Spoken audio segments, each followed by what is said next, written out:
I was alone in the apartment at the time. Well, as usual, at first I did a bit of joking around, and then I went to clean up the apartment. I decided to start with the bathroom. Well, I cleaned the sink. I looked up at the mirror. It's just above the sink. Well, I think I'll clean it too. It was very dirty. I took a rag and rubbed it. Suddenly, something there, I don't know, caught my interest. I look. No, everything seems normal. Nothing suspicious is reflected. No dark corners to be seen. And yet I stand and look, and I cannot tear myself away. I don't really like looking at myself in the mirror, if only as I look at a glimpse. But I look myself in the eye. I don't know what it looked like from the outside, and in general I wonder how I remembered it. But then the following happened. I, as if under hypnosis, slowly raised my hand and put it to the mirror hand. I stand like this for a few minutes, no thoughts in my head at all. Then suddenly tears begin to flow from my eyes. I stand there sobbing, looking at my crying face, and slowly hold up my other hand. I don't know how it would have ended, but suddenly the doorbell rings. I woke up, still not thinking straight. I rushed to the door like a life-saving straw. Without even asking who was there, with trembling hands I opened the door. No one was there. At the same time, there was a terrible rumble in the bathroom. In a panic, I rush out and run into the bathroom. The mirror is shattered on the floor. I have a kind of hysteria. Frantically, I start picking up the pieces. At this point, the TV turns on full blast and yells, "Hi, here I am." So I, completely insane with fear, drop everything and leave the door wide open, running out of the apartment to the entrance. I called the neighbors in terror, leaving blood on the bell and door. I, on top of everything, cut myself horribly with splinters. Anyway, the neighbors were kind. They let me in. An ambulance was called. The cuts were bad. In general, after that I'm not doing Home Alone to clean the bathroom. And in general, I try not to stay alone.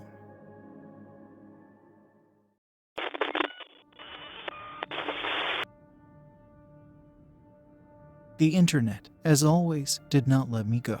I was yawning, scrolling through lines I had grown familiar with and glancing almost second by second at the clock, which was desperately approaching morning. But for some reason I didn't want to sleep. I continued to roam the World Wide Web, looking for a hint of something fresh and interesting. But apparently, the net itself hinted to me that it would be time to sleep already. Finding nothing worthy of attention, I, as always, left the player on random tracks for the night, settled down on the pillow. Endlessly fidgeting and adjusting the blanket, I finally began to fall asleep. Outside the window something was howling, banging, and rustling. Behind the walls I could hear shouting, music, and clanking sounds. In a house with walls like ours, it was no surprise. I seemed to enjoy the sounds through a light dose and continued to drift more and more into sleep, feeling my body numb.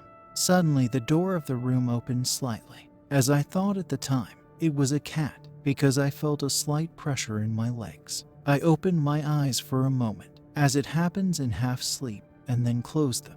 I do not remember how much time passed from that moment. But, as it seemed to me, after a couple of minutes I opened my eyes and saw that the light in the bathroom was on. When I shifted my gaze slightly over the bed, I saw a shadow crawling about. Before I could focus my gaze on it, I noticed movement outside the door. A vague, ceiling-high creature with a strange red sprout just below the back of his head was slowly moving from the bathtub into the hallway. I couldn't see a face, but such a neck was physically incapable of holding my head. And it was also sliding the top of its head across the ceiling, leaving a dark, smoky trail. Suddenly he was gone, and again my attention was drawn to a shadow just above my bed. It began to crawl up my legs. For the first few seconds I watched it cling to the blanket, scrambling, and suddenly I saw a pale, angry face. It squeaked, "Well, here we are alone," and with the nimbleness of a snake it lunged at me. I shrieked, bounced to the headboard, hit the back of my head against the wall, and it was gone.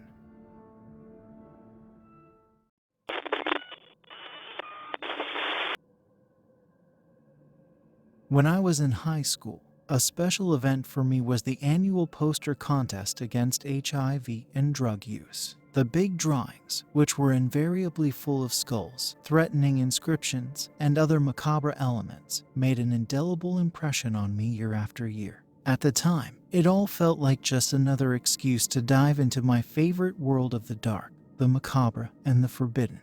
Some time passed, I grew up, and the subject of drugs was no longer something funny and mysterious. Some of my acquaintances went to jail for distribution. Some died under the influence of cheap drugs. Some of the guys I used to play soccer with were no longer after the ball, but after easy money, hiding from the police and changing rented apartments like gloves. Finding people around me who had never tried substances was getting harder every year. A couple of years ago, another grim event visited our town. Igor went missing. My wife and I were not in touch with him, but the very fact that our mutual acquaintance had disappeared was alarming. It should be noted that this event was not taken seriously at first. There were cases when Igor ran away from home in a drug-induced frenzy and wandered around houses for several days. Eventually, when he ran out of money, he came back. Nevertheless, the search began. Some storytellers, mostly inebriated, claimed that Igor had recently written to them that he was fine, just a little drunk, stoned, and lacking money for a ticket to return home from a nearby village. Unfortunately, there was no real basis for these stories. The cold, snowy February was coming to an end, which meant that the fruitless search lasted almost a month and a half. Igor's mother had already returned home from work that evening. The call from an unknown number made her heart shrink to a tiny size because it could carry information about her missing son. What was the unhappy woman's surprise when Igor's voice rang out of the receiver. In her unconsciousness, with shaking hands, Alina wrote down the name of the village to which her son called her. Almost without thinking, she decided to go immediately after the call, despite the late hour and the darkness that had fallen on the city. The village of U was not far from our town, so Alina got there quickly enough. But here's the trouble. There were a lot of houses in it, so the woman dialed the very number from which she took the call. Again, Igor's voice. This time the guy said that he was in the woods, which is located just outside the village. Again, nothing confused her mother. She headed confidently towards the dark trees. A small patch of field separates the village houses from that very forest. As she stopped in the snow-covered lane, the woman heard a voice. It was calling to her straight out of the woods. But something suddenly confused Alina, who just a minute ago was ready to run to her son to the edge of the world. It was as if her hands reached for her cell phone. A thought flashed through her head. She needed to call her husband. Fortunately, he quickly picked up the phone and even said that an old friend would take him to the village so that the search for Igor will continue in 3, armed with flashlights. Now the 3 adults were standing at the edge of the forest at night, and no one wanted to go there into the impenetrable darkness. They dialed the number from which Igor had called. The operator politely explained that there was no such number. The voice from the forest called no more. The exhausted mother had no choice but to get into her car and drive home.